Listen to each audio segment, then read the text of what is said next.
mga kababayan ko, kayo, ako, do not panic. Huwag kayo masyadong may stress na parang hindi mo na magawa ang gusto mong gawin. Pwede pa rin, pero may restrictions tayo. May mga kondisyon dahil nga sa crisis. The crisis is very, very clear. COVID-19 is spreading all throughout the country, including the Philippines. Ang ano natin dito is there is no cure. Wala naman tayong mabili sa mga butika, pharmacy to buy the medicines to cure COVID-19. It's a virus.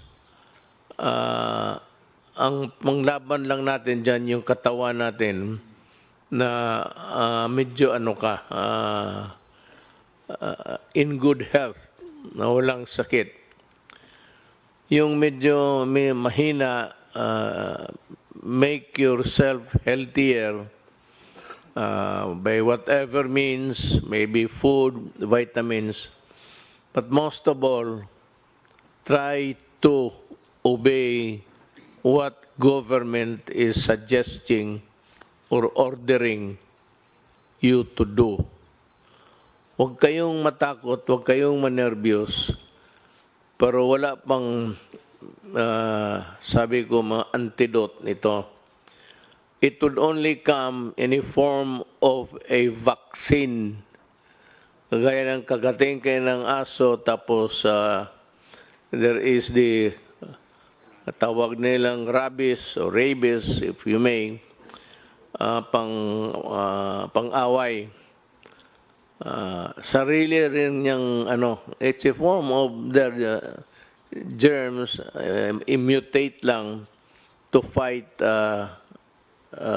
to warm our bodies, magbigay ng signal sa katawan natin na merong mga germs na pumapasok sa katawan mo, and the only way to fight it is to yung mga sundalo na tawag nila antibodies, yung pang-away mo sa mga madudumi, mga kagaw, germs, sila yung ma-alert at sila yung papatay ng virus. But until now, wala pa ho yan. So, nandyan na yan. It's a serious one. It is true. Huwag ninyong maliitin. Do not minimize it. I said, but do not kill yourself with worry, because government is doing everything possible to make it at least controllable.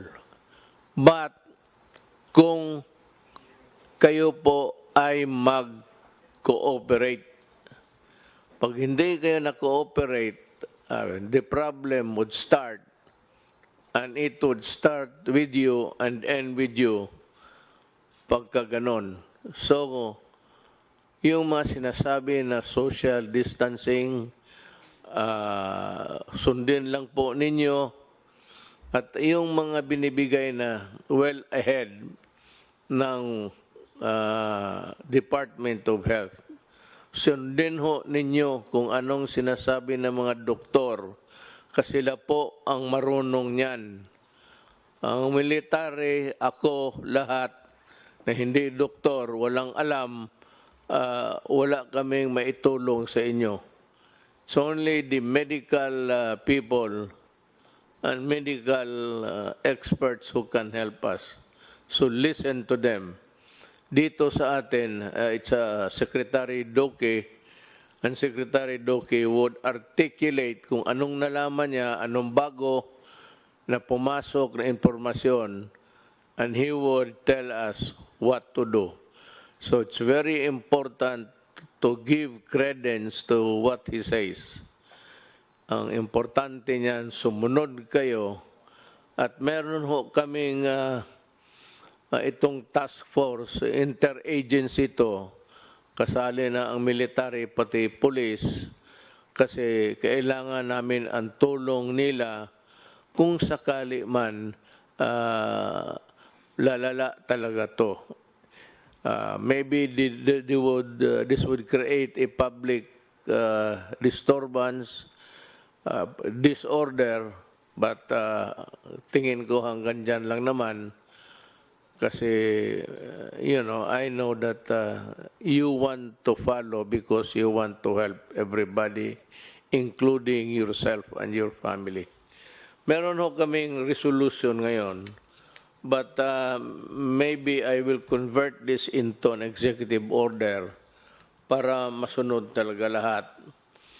Ang sinabi dito, ang una, ang resolution is yung a province quarantine is advised when there are at least 2 positive COVID-19 cases belonging to different municipalities, component cities, or independent component cities in the same province, ito ng national capital ng isang probinsya.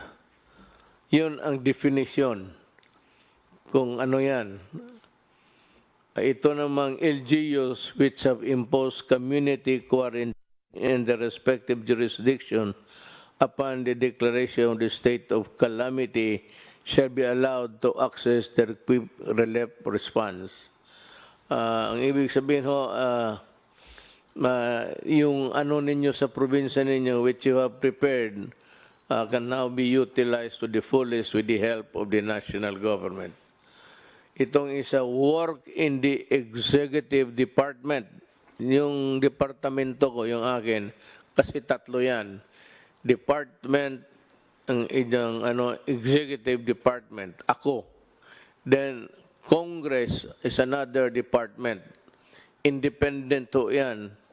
Hindi kailangan sumunod yan. May sarili sila kung gusto nila. And the other department actually is the judiciary. Magkaiba kami, pero tingin ko, ang mga trabahante sa lahat sa gobyerno na may alam kung anong mga bagay, public works, tourism, nandito sa departamento ko. Yung public health, nandito sa akin, so sila yung inutusan kong mag-aral at ito nga yung mga resulta namin. So work in the executive department shall be suspended during this period. Walang trabaho, suspended sila, walang pumasok, without prejudice to the formation of skeletal workforces of government by government agencies in order to maintain the unimpeded delivery of services to the public. Ibig sabihin sa mga opisina nasyonal, walang trabaho pero may mga skeletal, yung mga few employees volunteer or selected na sila ang muna to man the fort, ika nga, sila yung papatakbo ng departamento but with a reduced workforce. Ito namang flexible work arrangement shall likewise be encouraged in the private sector. The Department of Labor and Employment and the Department of Trade and Industry shall issue guidelines to safeguard the welfare of workers. All manufacturing, retail, and service establishments are advised to remain in operation during said period, provided that strict social distancing measures are required to be observed by the respective management. Ibig kong sabihin sa pribado, labas sa gobyerno, ang trabaho tuloy-tuloy, pero ganun rin, reduce, ang skeletal pa medyo ano lang, yung pinili lang at yung walang mga sakit, magtatrabaho sila. But ang may-ari ng factory o anong klaseng negosyo mo, warehouse, see to it that they are taken care of by their mga management. Huwag ninyong hayaan ang mga trabahante ninyo. Mass public transports, including the light rail transits, the Metro Rail Transit, and the Philippine National Railways shall continue in operation. Tuloy-tuloy ho ang trabaho ninyo, provided the Department of Transportation shall issue guidelines to ensure social distancing in said public transport. Ibig sabihin, tuloy-tuloy ang trabaho ninyo, pero ang social distancing, yung distansya mo to the other fellow, medyo malayo. Kasi pag nag-ubo siya o umatching, at least ang yung germs niya hanggang doon lang, hindi niya maipasa because there is the distance. Kaya it behooves upon the transportation department to come up with the guidelines based on what the health department orders. Lahat dito po, ang pinaka-importante, pinakatigas, ika nga, ang Department of Health. Kung ano man ang gagawin natin, kung anong iutos nila para sa atin, susundin talaga natin. Hindi ako, kung hindi si Dr. Duque ng DOH. Land, domestic air, and domestic sea travel to and from Metro Manila shall be suspended beginning 15/2020, March 15, 2020, and to end on April 14, 2020 sa alas 12, subject to the daily review by the Interagency Task Force. So, walang lumipad, ang mga travel is limited, pero itong mga railways sa baba, okay yan. At the same time, observe again social distancing. Pero sa aeroplano po, beginning March 15, 2020, March 13 tayo ngayon? 12. March 15, midnight, from it takes its force and effect. So, tandaan ho ninyo yan. Pero subject again to review day to day. Tingnan namin kung ano ang nangyayari. Kung if there is a slowdown in the contagion, or ganun yan medyo mawala lang ng kanya, that is the history of itong mga sakit na ito. They come and go in every 2 or 3 generations. Meron talagang problema na itong binigay sa atin at wala tayong magawa.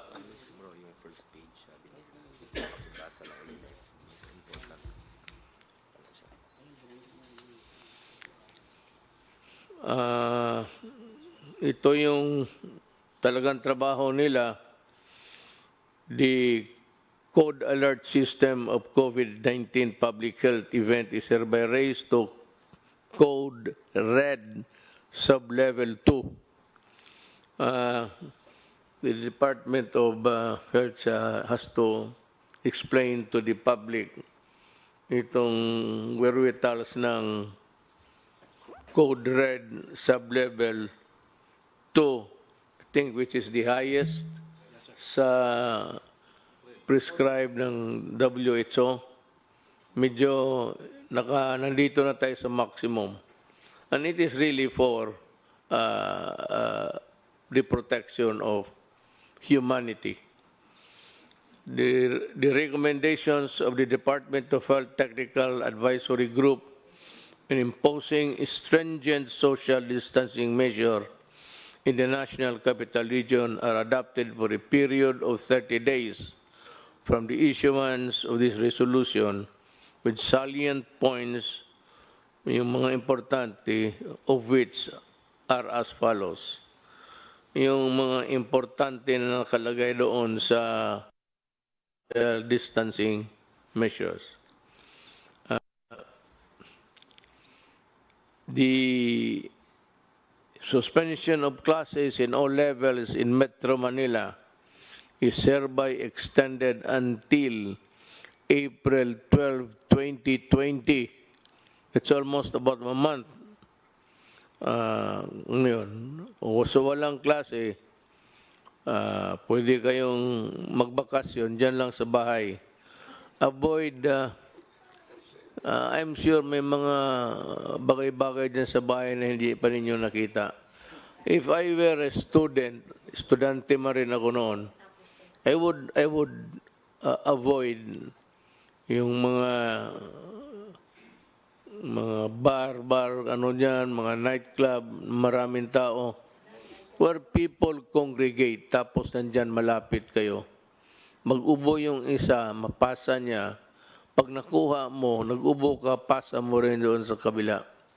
So try to avoid people, crowds. Yun, for your own protection. Huwag kang, may mga tao kasi na magsabi, wala yan. Kung patay ka, patay. Tama. Pero kung patay, patay ka rin talaga. Wala rin tayong magawa. So, kaawa naman ang nanay pati tatay ninyo. So, better just stay within the premises of the house. If I were you, alam ko na kung anong gawin ninyo. Bili kayo ng cellphone na marami. Wala naman kayong ginawa kung hindi magtulbok-tulbok rin dyan. I mean, everywhere that I look. Dito sa walang pakialam ang tao. Sige, nandoon na sa cellphone. So, we are reduced to a one village. Di mas malapit. Instead of talking, you have your cellphone. And that is a benefit which was not given us during our time.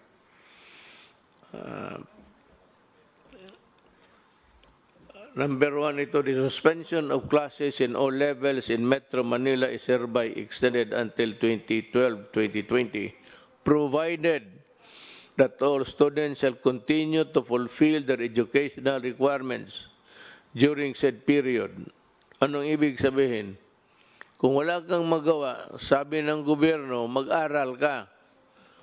Pero ito, hindi ko inaasahan susunod din ninyo. Ang sigurado ako, yung kamay ninyo, nandyan sa cellphone yan, instead of studying. I'm sure of it. But for you guys, who really want to improve your lot, you better make use of the time to study. Because, alam mo, mga anak, kayo mga bata, kayo yung mamatay na hindi makalabas ng bahay. Then you make all sorts of excuses. But, there will be truant officers. Alam mo yung truant? It's an American practice. Pag makita ka sa labas, pasakay sa palaboy-laboy ka lang dyan, wala kang ginagawa, sisigaw-sigaw kayo, lalapitan kayo ng pulis pati military, tatanungin kayo, then you have a problem. Pag sinabi mo na wala, nandito lang kami sa labas, and then, maybe, if you are arrogant, nadadalhin ka sa stasyon for record purposes. That you are disobeying, that you are intransigent, and that you are not fulfilling your duty. Alam mo, baski na there are a set of rules governing the responsibilities of a Filipino citizen. Baka hindi nyo alam yan. Meron yan. So, you have duties to perform also. Avoid trouble with the law, avoid trouble with anybody, just in the meantime, follow. Better just stay home and study. That is my advice. Pero kung ayaw ninyong sundin, you stick with your cellphone, ang gagraduate niyan, ang cellphone mo, hindi ikaw. Wala tayong magawa. Mass gatherings defined as a planned or spontaneous event where the number of people attending could strain the planning and response resources of the community hosting the event shall be prohibited during said period. Yung magplano, whether nakaplano kayo na mag-meeting o may rally, either naplano na ninyo, spontaneous na, sige, mag-ano tayo, gawin ito natin, total, wala na rin tayong gawin, ganito na ang magsayawan na lang tayo. You know, I do not want anybody interfering in your enjoyment as a citizen of this republic. Ayaw ko na masita kayo ng police pati military. It could be messy. Kasi yung iba sa inyo suplado, and itong mga police pati military, they have their orders to enforce. So that if you are in this category of a grupo kayo tapos magmalapit, yung social distancing is no longer obeyed, and you are violating the rules, and if you insist, it is one of a just mere confrontation to something like disobedience, which is punishable under the revised penal code. Kung makipag-away ka, it becomes, baka masuntok mo then it becomes an assault on an agent of a person in authority. In which case, from a simple violation of a rule, it will now ripen into a crime that is punishable by law. And you can go to prison. That's the problem. Ayaw ko. Ayaw ko na masita kayo ng military pati police. But ako sa inyo, if you are advised, just obey. Wala namang mawala sa inyo. Total sa inyo yan eh. It's for your own good. Hindi naman ito para sa amin. Kung I hate it, but you have to do it because there is a crisis that is engulfing the country right now. Community quarantine is hereby imposed in the entire of Metro Manila. And in other areas, the LGUs are advised to abide by the following guidelines, imposing localized community quarantine in the respective jurisdiction. For Manila, ayaw namin gamitin yan, pero kasi takot kasi sabihin lockdown. But it's a lockdown. There is no struggle of power here. Walang away dito, walang gira. It's just a matter of protecting and defending you from COVID-19. That's about it. It has nothing to do with the power of the military or the power of the police, nor or my power of these guys beside me. Hindi yan. It's not an issue of, it's just an issue of protecting public interest and public health. Yun lang. A barangay-wide quarantine is advised when at least 2 positive COVID-19 cases belonging to different households sa barangay. Kung sa isang barangay may 2 na infected, medyo i-quarantine na ninyo yung barangay ninyo. Itong problema sa 2, sabihin na it behoves on the barangay captain actually. The barangay captain is under the administrative code is a person in authority. That's why kung makipagsuntukan ka ng barangay captain because he is enforcing the law o awayin mo, pareho ang kasalanan mo kung lumaban ka sa police or sa person in authority. Mabigat ang barangay captain and teachers also. Teachers, because of the nature of their work, are persons in authority because they are made so by the law itself to give them the stature in relation to the work of trying to mold and teach the Filipino students. Kaya ang teacher rin, kung utosan ka, sunod ka, pareho sa barangay captain. Now, if the barangay captain would ask the teachers to help in the enforcement, you better obey because they are in the exercise of teaching the persons there of the barangay of the dangers is part of their work. Then you have a municipality, citywide quarantine is advised when at least 2 positive COVID-19 cases belonging to different barangays in the same municipality. Kung sa munisipyo kayo, tapos isang barangay dyan, may 2 na tinamaan ng COVID-19, diagnosed to have COVID-19 infection, magka-quarantine na rin kayo. And,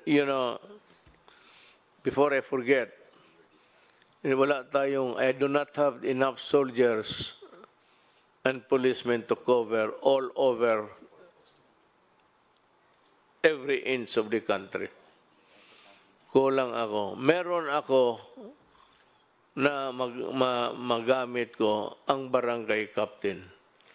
Ang barangay captain is bound by what is written here, whether by way of rules implementing in the meantime or if it becomes part of an executive order.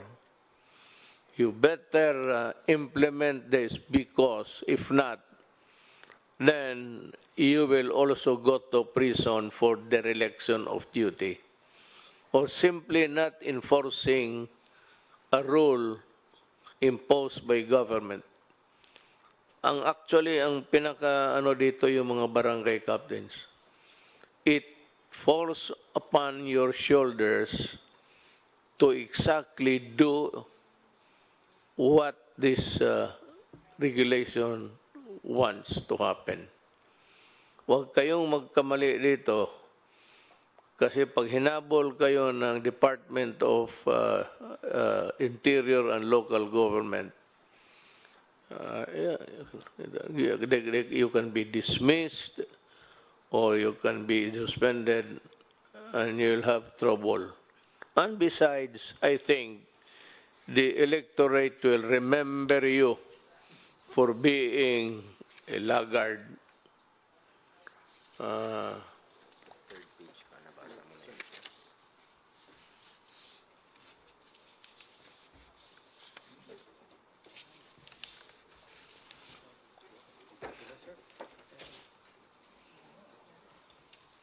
So,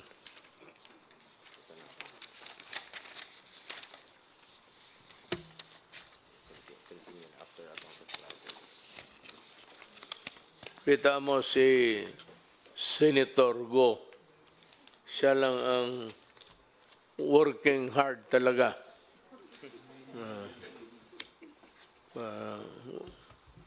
Yan ang public official. Really. Especially the barangay captains and the kagawads. No, you have been elected there.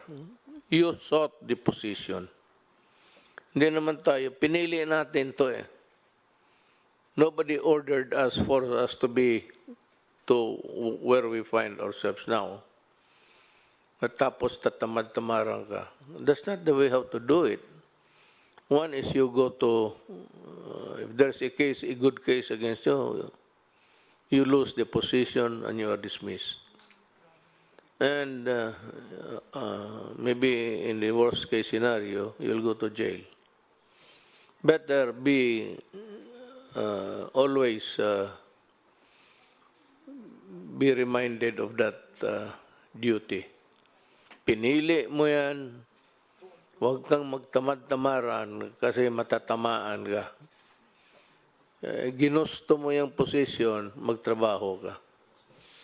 The aforesaid measures shall be subject to close monitoring and reassessment after the expiration of 7 days from the issuance of this resolution. You know, we will review. I have imposed upon the cabinet members and the entire members of this task force to be present every day. I know that it is hard for them. It is really an imposition. It's quite maybe a burden. But ganon rin ang sinabi ko sa kanila. Nandito tayo sa gobyerno. You choose to be a part of government. And there is a crisis with no solution in sight. Walang solution. Unless there is a vaccine by the grace of God na may makita o maimbento ng ating mga scientists. It could be the Philippines for all you know.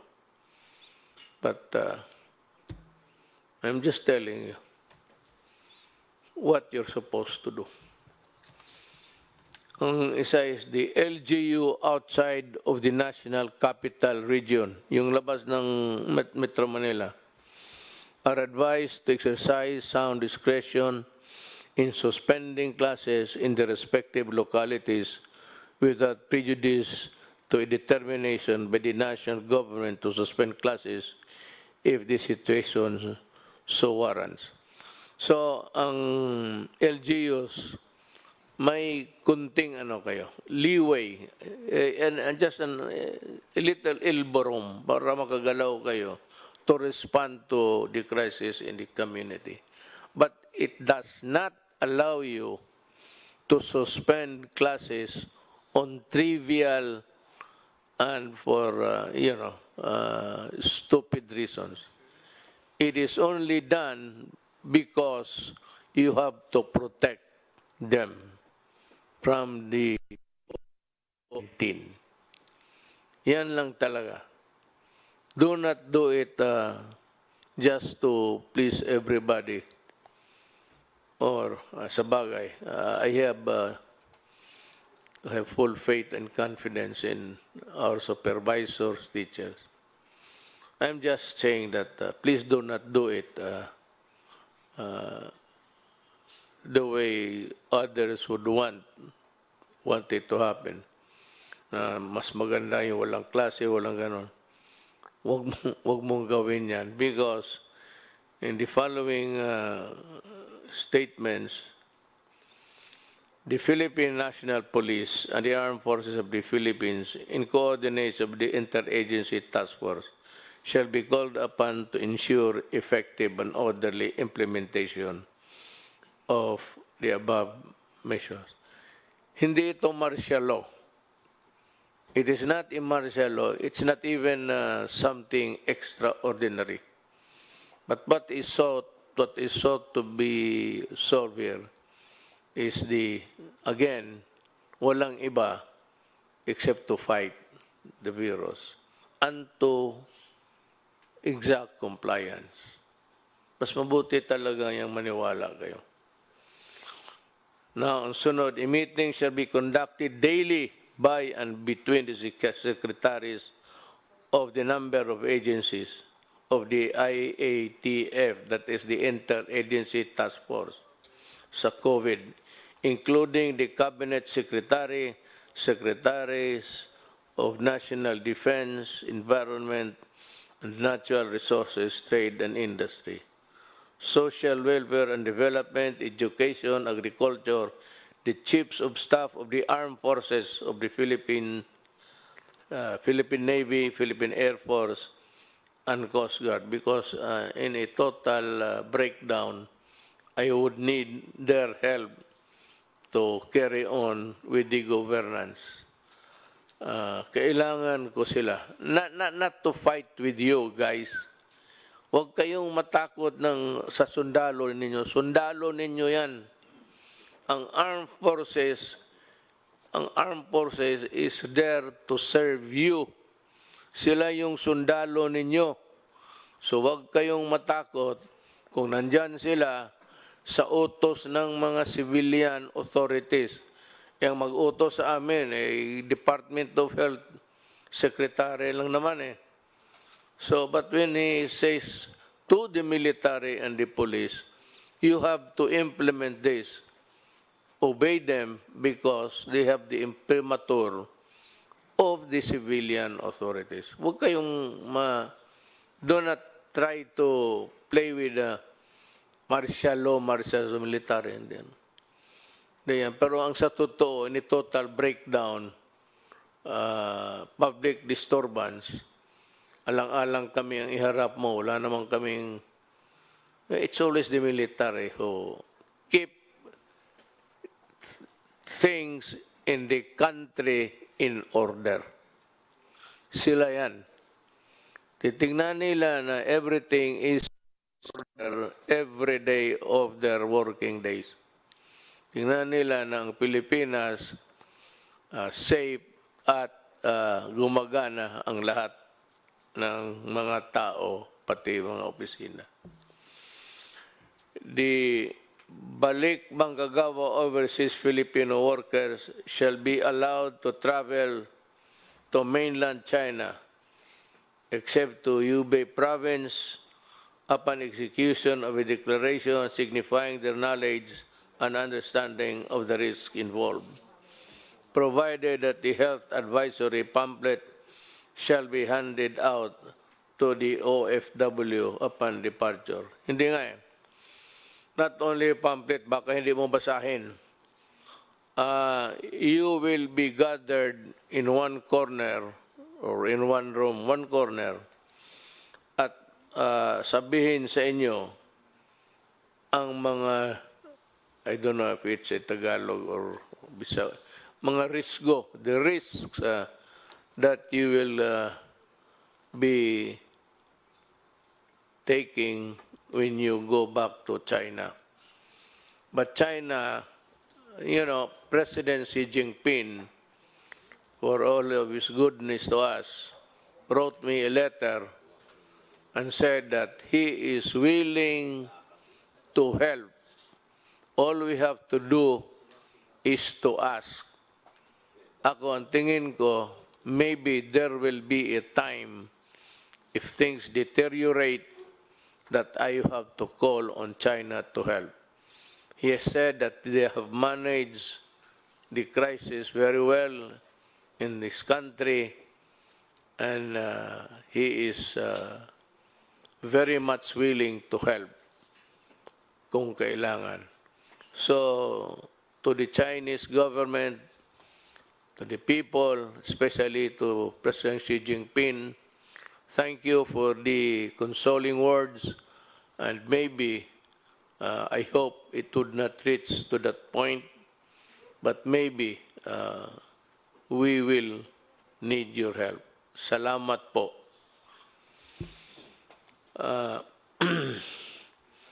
The entry travel restriction shall be imposed upon those traveling from countries with localized COVID-19 transmission, except for Filipino citizens, including their foreign spouse and children, if any, holders of permanent resident visa. Remember, resident, Filipino, walang problema. Holders of permanent resident visa and holders of diplomatic visas issued by the Philippine government. Yung travel dito ang gustong pumunta, hindi tatanggapin, lalo na kung yung bayan nila has ordered a restriction sa travel. Mismo yung bayan nila hindi pumayag na mag-travel sila tapos pupunta sila dito, hindi rin natin sila tanggapin. But, ang Pilipino, pati yung pamilya niya, because they are Filipinos and this is their country, they are very much welcome to come back. Lalo na sa panahong ito, if they want a more secure, comfortable place. Now, with regards to itong mga diplomat, hindi naman kailangan papasukin yan sila. Total, kung sabihin lang rin sa kanila, huwag kayong lumabas dyan sa embassy ninyo. Huwag kayo magpasyal-pasyal, dyan lang kayo. Kasi baka kayo pa magdala ng sakit ng ulo sa aking bayan. I don't mind Filipinos giving me a headache, but I certainly do not want anybody other than Filipinos to be giving me headaches. So yan ang yun ho ang maibigay ko sa inyo na payo. You might, sometimes it's a convoluted thing to listen, pabalik-balik. Ang simple lang yan. The purpose to protect and defend you. From what? From COVID-19. Then what is the purpose of government? The purpose of government is see to it that things are in order. To do that, if things deteriorate, I said, the military and the police will maintain order. Kaya nga tawag niyan, peace and order. There has to be a peace, and that peace, nakalagay na, orderly. There must be order in the country, and that is all. The purpose is to, I said, guard your sumunod lang kayo, lahat ng bayan ng buong mundo nauna pa sa atin. Tayo tinitignan lang kasi mabilis sa kanila. In Italy, it's 1,000 a day sila ang pasa ng contagion. Dito sa atin, medyo maliit pa. Pero numbers in a crisis can be, cruel. But overnight, makita mo, meron ng talagang mabilis na. So what we are trying to control is people with COVID, na tapos yung ilayo natin yung healthy ones. sila yung i-target natin, not for anything but for their own good. They will be asked to maybe go to the hospital and seek treatment. Yung mga test ng test diyan sa para sa kung may infection ka o hindi. Libre yan. Libre, no? Libre, walang bayad. Kung wag naman kung healthy ka, no need. But if you are experiencing ubo, itong ano na ubo, tapos pag ubo mo, masakit yung likod mo, the lungs, ang lungs mo ang titirahin dyan eh. And if it's too late, hindi na kaya ng antibiotics yan. It starts with a virus. The virus weakens your body. And it weakens your body, lahat na papasok, then it will kill you. Putang ina itong virus na ito, walang ginawa ganun. Papasok sa katawan mo yan, just like AIDS, makes you weak, then it allows other germs to come into your body and you get sick. Usually pneumonia yan. And it's virulent, so seek treatment as soon as possible. But we are here to serve you, and every day we are meeting and in contact with the rest of the country. Meron tayong struktura. The structure really, people are asking, what is your preparation? What's the structure? My God, yung structure natin is itong health. Meron yan silang regional all over. Then meron yung city health, provincial health. But yung national, yun yung mga regional health centers. They are already well equipped and